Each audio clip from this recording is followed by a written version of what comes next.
Hello. Hi, everybody.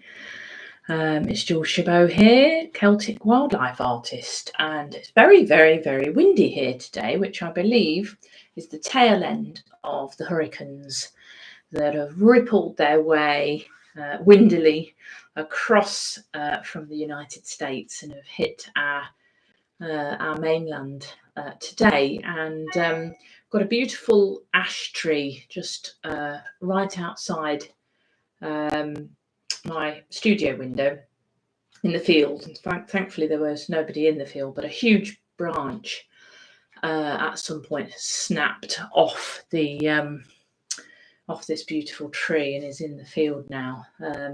So I imagine there's going to be a fair bit of tree damage, unfortunately. And we've got quite a lot of ash dieback as well, which doesn't help. So just praying for the trees that there's not too much damage. But yeah, so you might hear some big gusts in the background, but probably not. It does seem to be easing.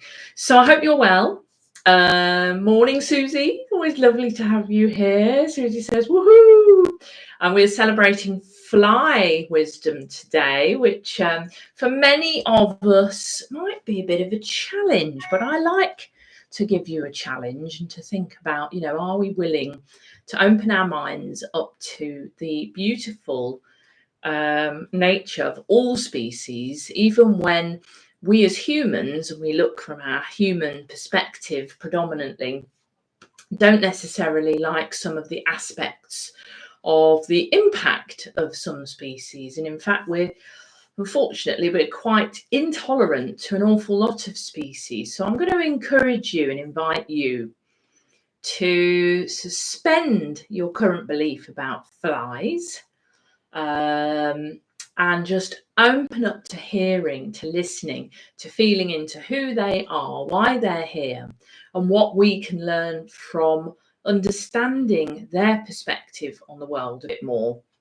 Because I think when we do that, and I mean, it's not just with animal species, it's also hugely important across our own species. And I think our intolerance levels at the moment on the planet are very damaged. They're very dysfunctional. And I think that really needs to shift. I know a lot of people aren't as intolerant and dedicate themselves to being more tolerant, to listening to others, to considering others' viewpoints. And yet there is sort of a collective move, away from that a little, which causes all sorts of problems and wars, which I think using the word problem is a huge understatement. So I think today fly wisdom is really important. Flies came up interestingly because we've had, as usual in the summer, we have a few flies that make it into our kitchen, mainly because they smell the food and things, and they come in and they're always really naughty and cheeky, I call them, and they always respond by their amazing agility and ability to avoid me wafting them or trying to get them out the window or whatever. And I can hear, tuning into them, I can just hear them giggling, as if to say, ha, ha, you can't catch me. Oh, hello, Helen. Oh, it's lovely to have you here too. You're very, very welcome. It's lovely that you've made it today. So we have these little interludes with flies in the kitchen. And then the other morning, I can't remember what day, I was walking down our lane and I spotted this beautiful green colour on the road. I looked down and it was a big green bottle, which I don't see many green bottles, I must say. And I thought maybe they were dead, but also I thought if they're sitting on the road and a car comes whooshing past, which thankfully it doesn't happen that often, they might lose their life. So I sort of popped my finger down and just connected and said, are you okay? And I sort of very gently nudged them and they just sort of moved a little bit. So I knew they were still alive. And then I just said, would you come up on my finger, in my head? And lo and behold, as often happens, up they popped onto my finger. So I stood up with this beautiful green bottle, greens and blues and very iridescent and gorgeous colouring.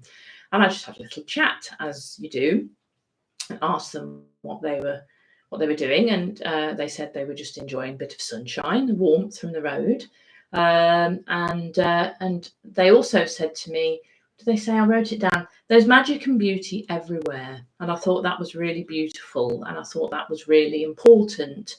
You know, this beautiful fly, they've been on the planet, I don't know how long flies have been in existence, but they are ancient beings. And you know, just because they do things and they behave in different ways to us, which can, if we're not aware, can cause us health issues, because they can spread disease and things, which we know, and we're able to adapt and do things to try and minimise the chance of that happening, covering things up and not leaving fresh food uncovered in the kitchen areas, etc.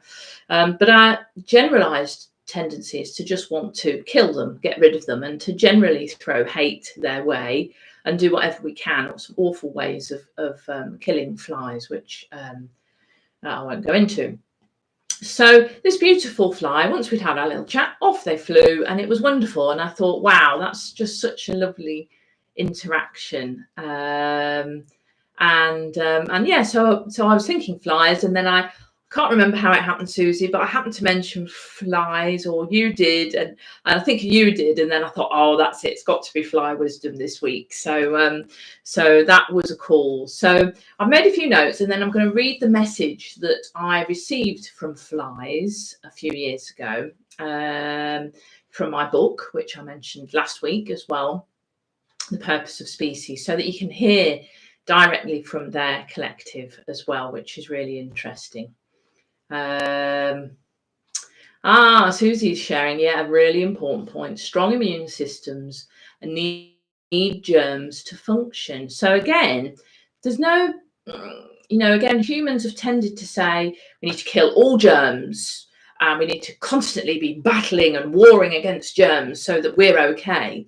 But I think we've just gone a bit too extreme. So, you know, as long as we understand how to keep healthy and how to eat healthy foods and drink healthy water, which is getting more and more challenging with everything that we're doing on the planet, we're okay. And as Susie says, you know, we actually need to be able to build resistance in our body to fight off potential harmful toxins, virus, etc.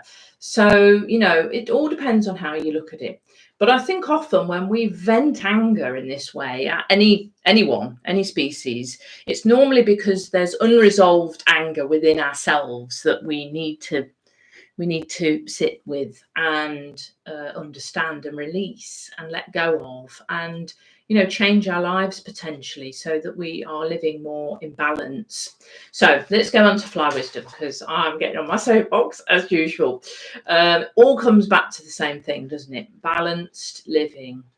I picked a card this morning before this live, which I do very often, from the White Line leadership cards, which are beautiful, and I would highly recommend investing if you can. You can find them at whitelions.org, beautiful charity protecting these amazing white lions. And it was the love card, which I absolutely love, and it says love is the greatest force. And I just thought, without the further reading, which is beautiful as well, it just fits nicely with fly wisdom. You know, what would happen if we loved flies and we weren't so horrible to them? You know, just something to ponder. How does that make us feel if we let go of all that annoyance and anger, those of us that get annoyed and angry at flies and whoever else? So the first thing that I've felt into with flies is that they are mischief makers. They are very fast and they're very, very skillful flyers. And they're very difficult to actually catch. So they do that playfully, even though they know that a lot of time people are genuinely trying to end their life in that body.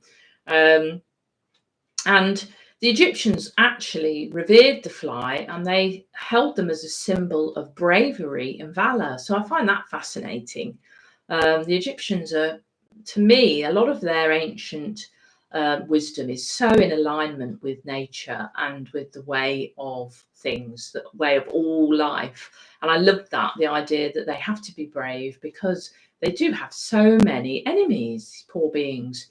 And we hold that they spread disease, but they don't know anything about that. Or if they do, it's part of who they are, part of their core reason for being on this planet, on a physical level at least, because we don't know the entirety of their spiritual meaning for being and reason for being here. We can only hint at that and find little parts of that. Is that they clean up toxic waste. They clean up dead carcasses that need to be removed from the biosphere. They have a very important role to play. The fact that they come into our worlds that we've declared is ours, that we own our house and all of this nonsense, and do the same thing where they find food that they wish to eat, or they wish to allow their young to be able to eat when they hatch into maggots, is nothing personal against us. It's simply what they're here to do, their purpose. So they are actually alchemists, because they can eat the most toxic of things and transform it and turn it into gold, just as the vultures do, and just as, for example, the peacocks do when they eat snakes. Any species that eat snakes can deal with the toxins and actually transform them into golden purity again. So they have a really important job. And I think we forget that when we're very disconnected from nature. It's very easy to just become very tunnel visioned about what we want, what we need, and what we demand in our life, our narrow focused life. So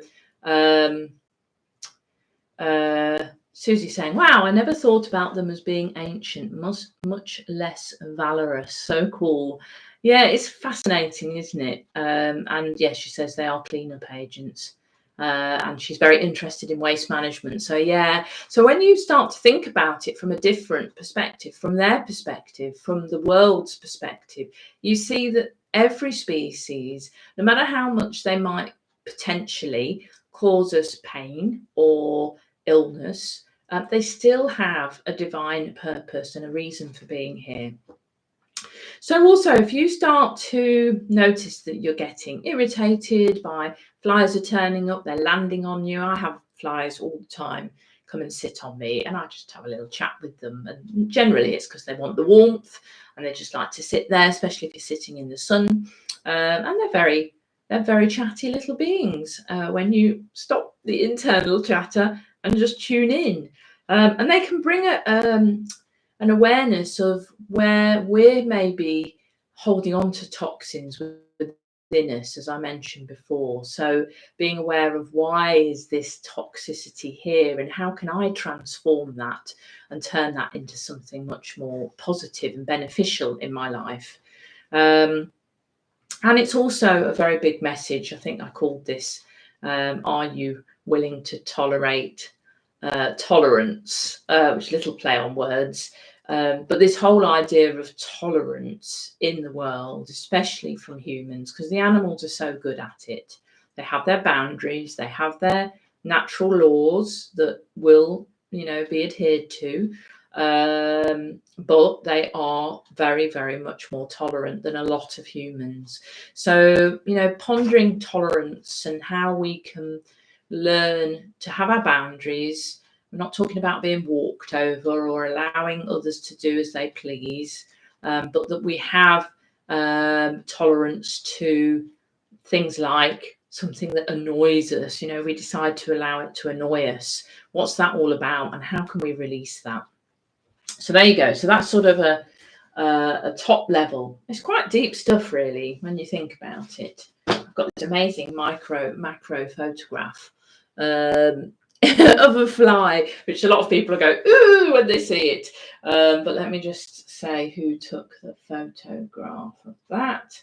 Terry Crouch, that's right. The lovely Terry Crouch gave me permission to use his beautiful photograph there of this fly and their amazing eyes. Because that's another thing, they have these compound eyes that are incredible. And so again, there is a link there to second sight, so third eye, being able to see inner sight, so to be able to tune into our intuitive connection with source energy. So that's another really important part of fly wisdom.